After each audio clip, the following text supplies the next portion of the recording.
Bonjour à tous. Aujourd'hui, les espaces de production dans le monde, une diversité croissante.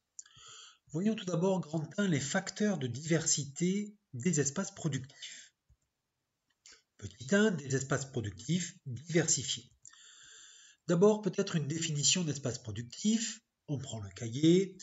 Espace de production ou espace productif, c'est un espace aménagé et mis en valeur dans l'objectif de créer de la richesse en réalisant des activités variées. C'est d'ailleurs ce qu'on va voir maintenant, c'est-à-dire comment les espaces productifs se diversifient-ils. Donc, dans le monde, les espaces productifs qui sont de plus en plus diversifiés forment un système productif mondial qui, à l'échelle mondiale, est dominé par le secteur industriel. Cependant, la diversité s'affirme entre des espaces productifs agricoles, des espaces productifs industriels et miniers et des espaces productifs tertiaires. On peut citer à ce titre les littoraux touristiques ou des espaces qui se spécialisent dans la finance, comme par exemple les paradis fiscaux. Petit 2, la division internationale du travail, DIT. Alors, le système productif mondial est organisé par la division internationale du travail. On va déjà mettre la définition de ça. Désigne la spécialisation des territoires en fonction de certains avantages comparatifs. Qu'est-ce qu'on appelle un avantage comparatif?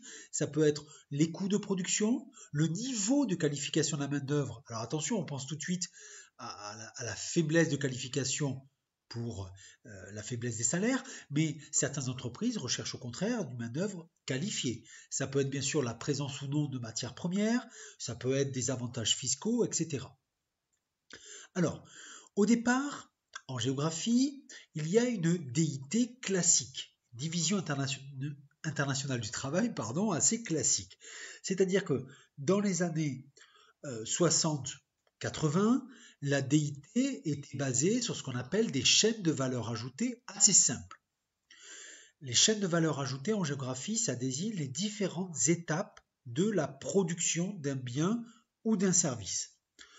En fait, cette chaîne de valeur ajoutée simple reposait sur la spécialisation économique des territoires. En gros, les pays en développement produisaient les matières premières agricoles ou industrielles et les pays du Nord se chargeaient de la transformation des produits.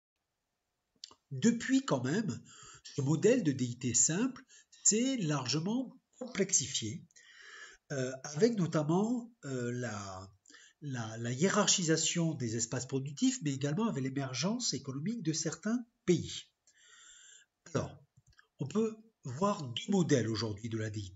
D'abord, des chaînes de valeur ajoutée qui restent verticales, c'est-à-dire un petit peu selon le modèle classique, selon ce qu'on vient de voir.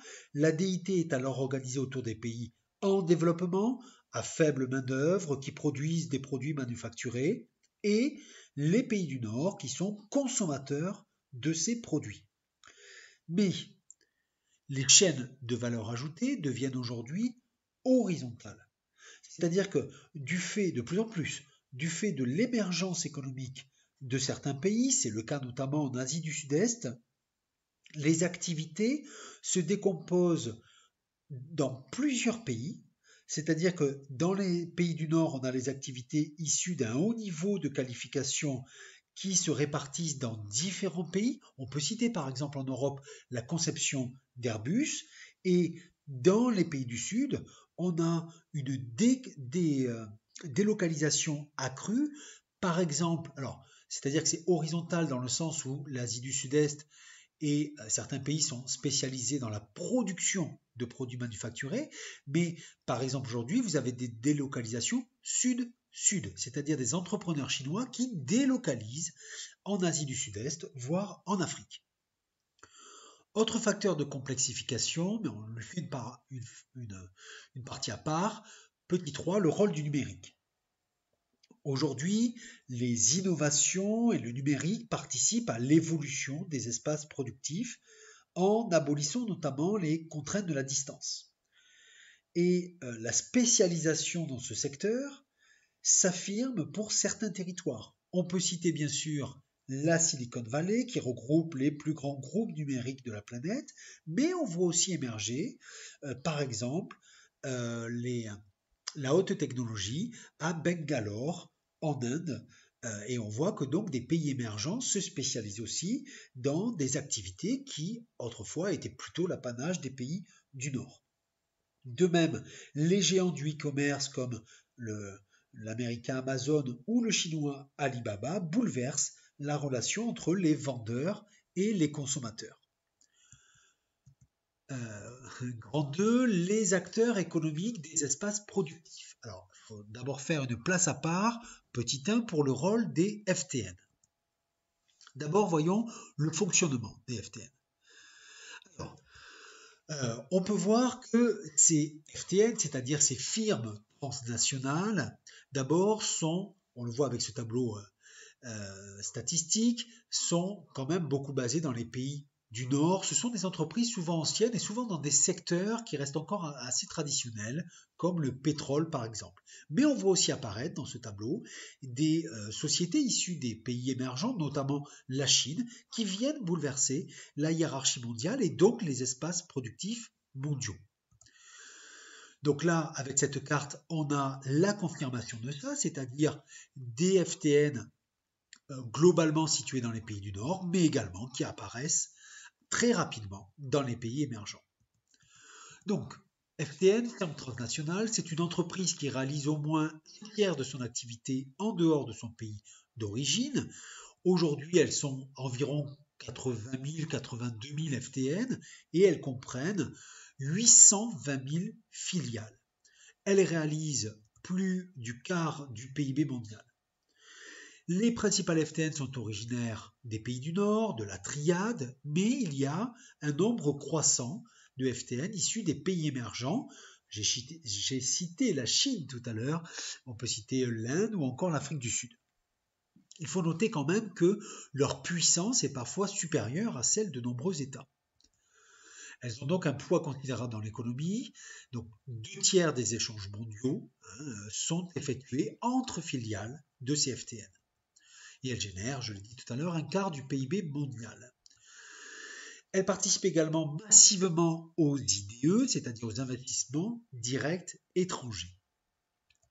Alors, quelles sont leurs stratégies de localisation? Si on reprend l'exemple de la DIT et qu'on l'applique maintenant au FTN, ça va être assez simple. On peut prendre l'exemple de Nike.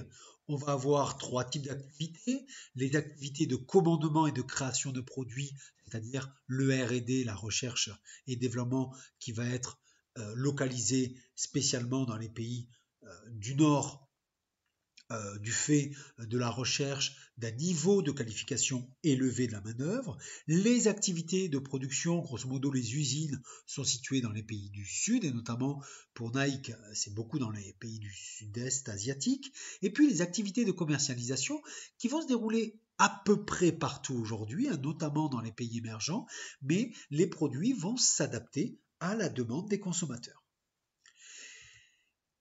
Petit 2, les autres acteurs qui ont un rôle aussi dans la dynamique des espaces productifs. Il n'y a pas que les entreprises, il n'y a pas que les plus grosses d'entre elles, les FTN, qui ont un rôle dans ces espaces productifs. Il y a au moins 2 autres catégories d'acteurs. D'abord, le rôle des États. On a l'impression que la mondialisation a pu limiter leur rôle. C'est-à-dire que les flux d'informations, les flux de capitaux, les stratégies des FTN qu'on vient de voir ignorent de plus en plus les frontières. On a bien vu l'exemple de Nike. Et donc, on les estime souvent assez impuissants face à la mondialisation. Mais on peut quand même nuancer cette idée. Ils sont acteurs des espaces productifs en cela qu'ils mènent parfois une politique permettant d'attirer des capitaux et des emplois et donc permettant la dynamique des espaces productifs. On peut citer par exemple l'établissement de zones franches, c'est-à-dire des zones où les entreprises paient très peu d'impôts. Quand un État réalise une zone franche, eh bien, il va attirer automatiquement des entreprises. De même, les chefs d'État peuvent également fixer des règles internationales lors des grandes conférences internationales, le G7, le G20 ou l'Assemblée de l'ONU. Deuxième type d'acteur, dont on oublie un peu le rôle parfois, c'est le rôle des organisations internationales. On peut citer deux organisations internationales, l'Organisation mondiale du commerce et le FMI, le Fonds monétaire international. Ces deux ont un poids fort dans la mondialisation et dans les espaces productifs, car par leur financement ou leurs règles qu'elles mettent en place, elles peuvent favoriser l'ouverture des frontières au commerce et favoriser le développement économique mondial. Ça ne plaît pas toujours à certains pays, mais au niveau mondial, ça peut le favoriser. Grand 3, la recomposition des espaces productifs. Tout d'abord, petit 1, les centres d'impulsion de la mondialisation. Alors, à l'échelle mondiale, on peut citer la triade, les pays de la triade, c'est-à-dire les trois pôles de l'Amérique du Nord, de l'Europe occidentale, de l'Asie-Pacifique, on dit aussi Asie orientale, qui dominent les échanges, qui ont entre eux des flux intenses. 80% des flux mondiaux se font entre ces trois pôles. Ils maîtrisent aussi les flux boursiers. Et donc, on se rend compte que ces centres d'impulsion, c'est-à-dire ces espaces qui concentrent les fonctions de commandement dans la mondialisation, conservent nettement les fonctions décisionnelles. Ces espaces attirent les sièges sociaux des FTN. Et par exemple, la triade, les pays de la triade concentrent aujourd'hui 70% des investissements liés à la recherche et à l'innovation. Ceci dit, ces pays de la triade, ces pays du Nord, sont rattrapés assez rapidement par des pays émergents, les BRICS notamment, l'acronyme BRICS, Brésil, Russie, Inde, Chine et l'ES en français, alors ça serait l'Afrique du Sud, en anglais South Africa. Donc ces BRICS attirent beaucoup les IDE, les investissements directs étrangers, c'est-à-dire que ce sont des États qui s'intègrent de plus en plus au système productif mondial. Et puis enfin, petit 2, les territoires en marge de la mondialisation. C'est vrai qu'il y a des territoires qui subissent, ils apparaissent en vert foncé sur la carte, qui subissent la marginalisation, c'est-à-dire un processus plaçant des territoires à l'écart des réseaux et des flux de l'économie mondiale. Plusieurs facteurs permettent d'expliquer que ces pays sont à l'écart du système productif mondial. D'abord, le très faible développement du pays. Deuxième facteur, le manque de stabilité politique et de sécurité. Et troisième facteur, ça peut être, alors c'est plus marginal, mais ça peut être une exclusion volontaire, comme le montre la Corée du Nord.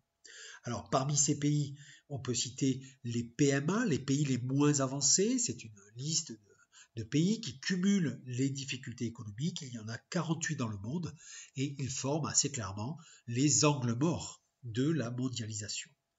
Voilà, c'est la fin de cette vidéo. J'espère qu'elle vous a été utile. Vous pouvez vous abonner à la chaîne pour recevoir toutes les nouvelles vidéos de cours, d'entraînement, de méthodes.